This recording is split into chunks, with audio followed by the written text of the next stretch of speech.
దళిత బంధు పథకం ఎట్లా వచ్చిందో మీ అందరికీ తెలుసు. మేము ప్రత్యేకంగా చెప్పాల్సినటువంటి అవసరం లేదు. చింతకాని మండలంలో కోవట్లగూడెం గ్రామంలో మరియమ్మ మరణిస్తే జరిగినటువంటి పోరాటం నుంచి పుట్టుకొచ్చింది దళిత బంధు. రాష్ట్రంలో 119 శాసనసభ నియోజకవర్గాలు ఉంటే 4 శాసనసభ నియోజకవర్గాల్లో పైలట్ ప్రాజెక్ట్స్ గా ఈ దళిత బంధు పథకాన్ని ప్రవేశపెట్టడం జరిగింది. 4 నియోజకవర్గాల్లో మరో శాసనసభ నియోజకవర్గం కూడా ఉంది. 112 నియోజకవర్గాల్లో 4 సెలెక్ట్ చేస్తే ఆ 4లో మధ్య కూడా ఉంది. అది ఉన్నదంటే కారణం మీరే. ఈ ప్రతి కుటుంబానికి రాదు, కొద్ది మందికే ఇస్తాం, లేకపోతే డబ్బులు ఇచ్చిన వాళ్ళకే ఇస్తాం, బ్రోకరేజ్ చేసిన వాళ్ళకి ఇస్తామని అంటే ఇక్కడ ఉన్న మహిళలందరికీ పిలిపిస్తా ఉన్నాను. చీపిరి కట్ట తిరిగే ఇది మధుర శాసనసభ నియోజకవర్గం.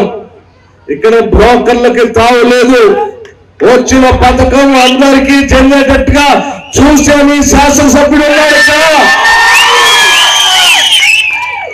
ప్రతి కుటుంబానికి వస్తుంది. నిన్న నేను కలెక్టర్ గారికి ఫోన్ చేసి చెప్పాను, మంత్రి గారికి కూడా చెప్పాను ఫోన్ చేసి, సమావేశం పెట్టండి, సమావేశంలో చెప్పండి. చాలా చోట్ల కొంతమంది దళారులు, కొంతమంది బ్రోకర్లు తయారై దళిత బంధు నేను ఇప్పిస్తా నా వెంట రండి అని చెప్తా ఉన్నారట. లేకపోతే దళిత బంధు నేను ఇప్పిస్తా, నాకు ఒక 50,000 1,00,000 రూపాయలు నాకు లంచం వేయండి నేను ఇప్పిస్తా అని చెప్తా ఉన్నారట. అలా ఎవరైనా మీ ప్రాంతంలో, ఈ గ్రామంలో, ఈ దళిత వాళ్ళకి వస్తే మహిళలందరికీ నేను పిలిపిస్తా ఉన్నాను. ఈ దళిత బంధు హక్కు ఈ రాష్ట్ర ప్రభుత్వం ద్వారా చింతకాని మండలంలో ఉన్న ప్రతి దళిత కుటుంబానికి వచ్చేటట్టుగా ఈ పథకాన్ని తీసుకొని వచ్చాం.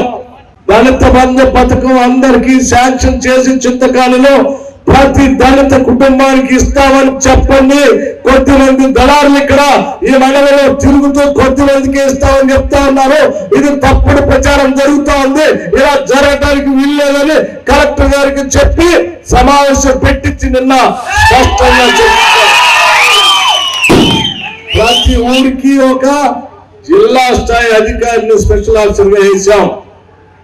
ఎవరి దగ్గరికి మీరు వెళ్లాల్సిన అవసరం లేదు. దళిత బంధు నడుచుకుంటూ వస్తుందని ఇంటికి. హాయ్ ఫ్రెండ్స్, మా టుడే టుమారో యూట్యూబ్ ఛానల్ చూస్తున్నందుకు చాలా థ్యాంక్స్. మరిన్ని లేటెస్ట్ వీడియోస్ కోసం వెంటనే సబ్స్క్రైబ్ చేయండి. అలాగే ఈ బెల్ ని కూడా రింగ్ చేసేయండి. మా నోటిఫికేషన్స్ అన్ని మీ మొబైల్లో వస్తాయి.